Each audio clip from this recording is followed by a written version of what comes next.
Nick Armstrong, the Champ, has been a mainstay in Riot City Wrestling for almost a decade. From being a beloved hero to the RCW fans to becoming one of the most reviled villains, Armstrong has done it all in his career. With an impressive resume of opponents, rivalries, and title victories, it's no wonder why he has been at the forefront of RCW for as long as he has. Today in the RCW Rewind, we're going to be taking a look back at the career of one of RCW's most controversial figures. As you drag me down, I will take you in. What are you waiting for? Just surrender here tonight. Nick Armstrong made his Riot City Wrestling debut by teaming with his brother Jett at RCW Trial by Stone on October 8th, 2011. In their first ever match in the mean streets of Riot City, they took established tag team The Rude Ones to their limit, and were able to outsmart their more experienced opponents and score a win, immediately ingratiating themselves with the Riot City fans. The Armstrongs continued to endear themselves to the RCW audience by gaining a reputation as a hard-working, high-flying, explosive tag team, and made a name for themselves by taking on such teams as The Rude Ones, SexRock and The BFFs, Carlo Cannon and Ryan Rollins. As 2012 rolled around, Nick would take a brief hiatus from RCW as he undertook a pilgrimage to Calgary, Alberta, Canada to train with former WWE, WCW and ECW wrestler Lance Storm at the legendary Storm Academy. Upon returning to RCW, Nick would reunite with his brother Jett, and the two would pick up a signature victory over the BFFs at RCW 100 on April 6, 2013. This match had extra significance, as only months earlier, Ryan Rollins had also been training at Lance Storm's academy alongside Nick, and Carlo Cannon had even served as a trainer there.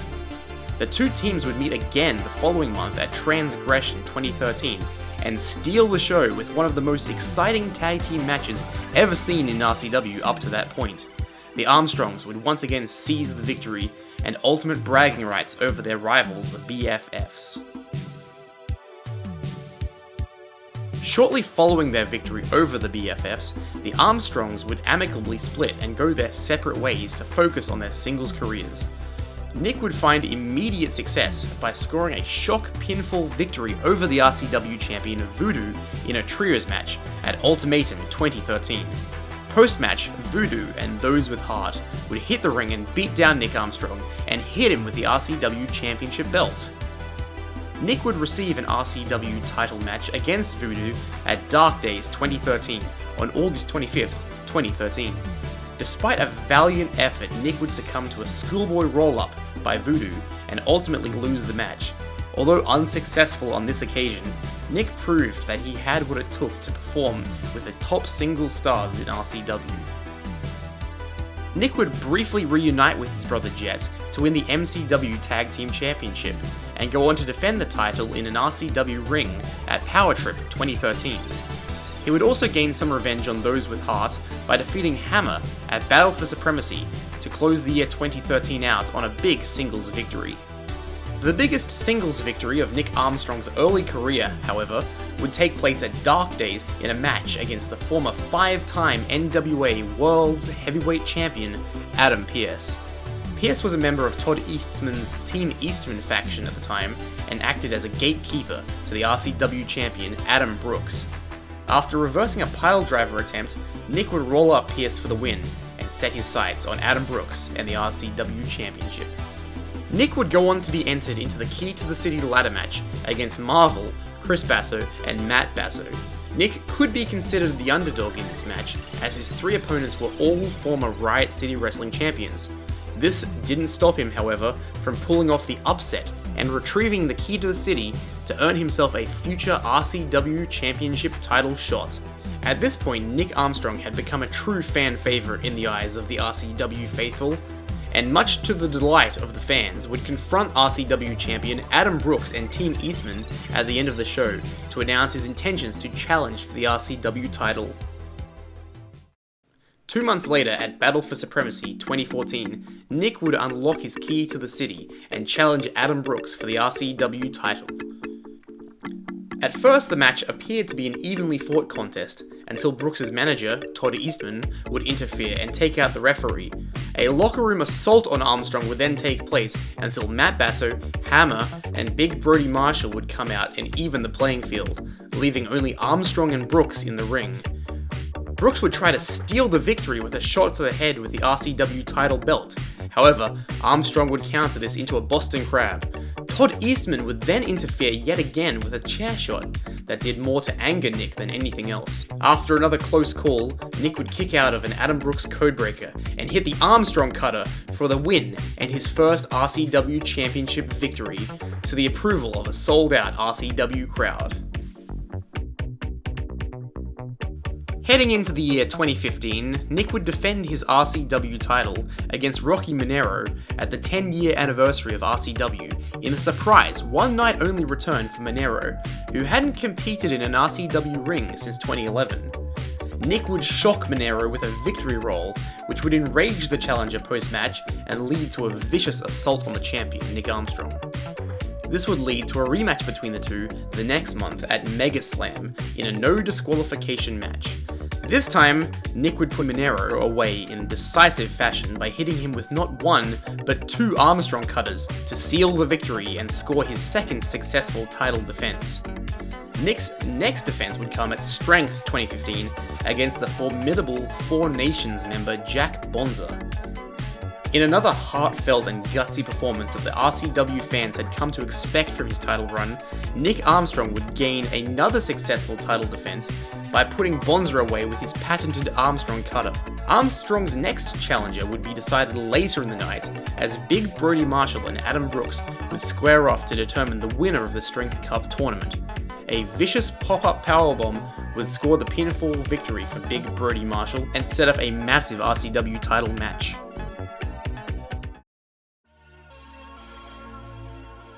Although he had been a fighting champion and taken on all comers over the past several months, Nick faced his biggest challenge to date against Big Brody Marshall on May 9, 2015 at Rites of Passage.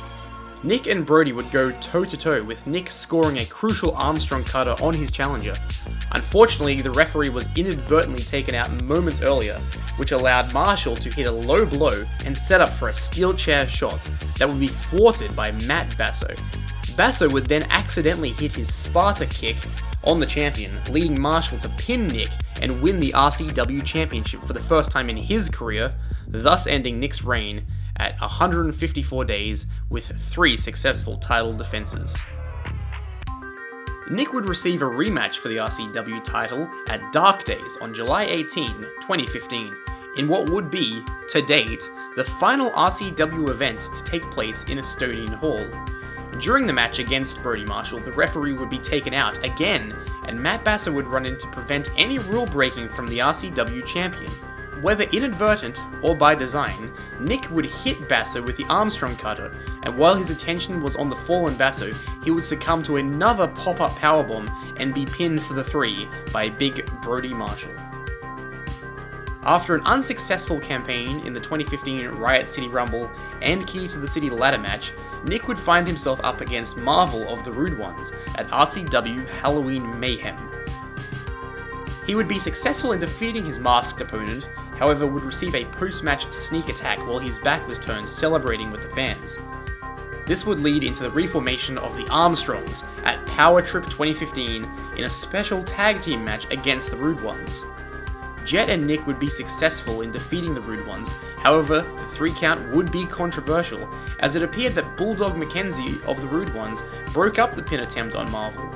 This would lead into yet another post-match beatdown on the Armstrongs, and set up for a rematch in a tables match at Battle for Supremacy 2015.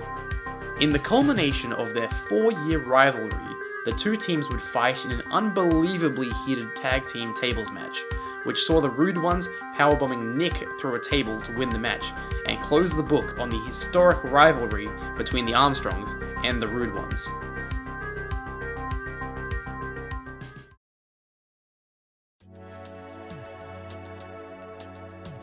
Nick would return to singles competition in January of 2016 and begin the year by picking up a victory over Dean Brady of the Millennials at Reanimated on January 30, 2016. Next, Armstrong would enter himself into the 2016 Strength Cup tournament and make it all the way to the finals with victories over Marvel and Mick Moretti, the latter coming at Strength 2016, where Nick would also meet his brother Jett in the finals. The two brothers put on an absolute wrestling clinic and proved that they were very familiar with each other in the ring after years of teaming together.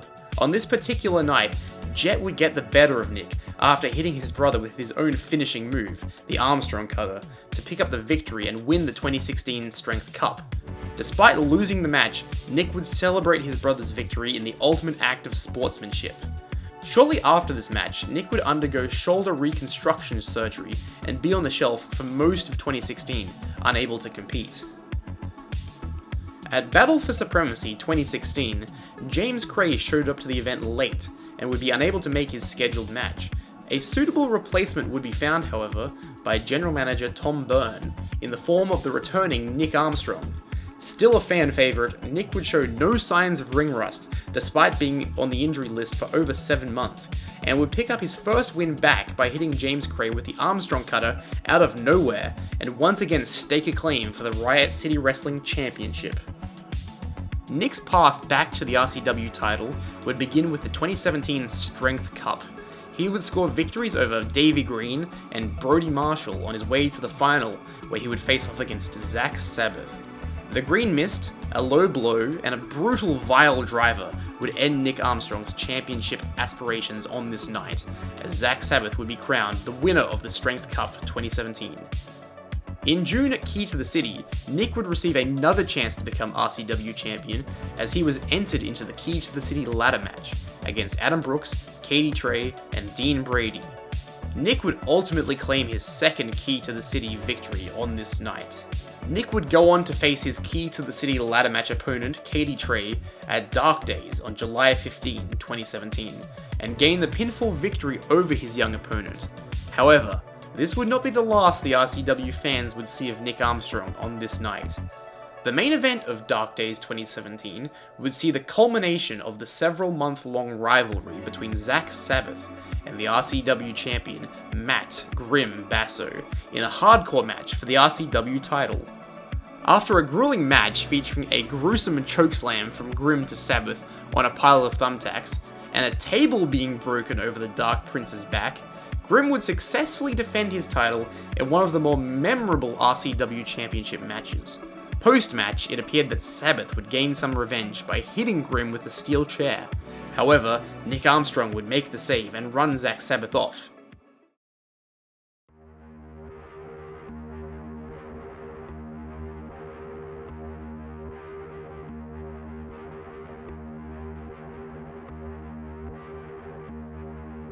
This would lead into one of the most shocking moments in RCW history, as Nick Armstrong surprised everyone by turning on Grimm and hitting him with an Armstrong Cutter before unlocking his Key to the City title opportunity and scoring a pinfall victory with yet another vicious Armstrong Cutter.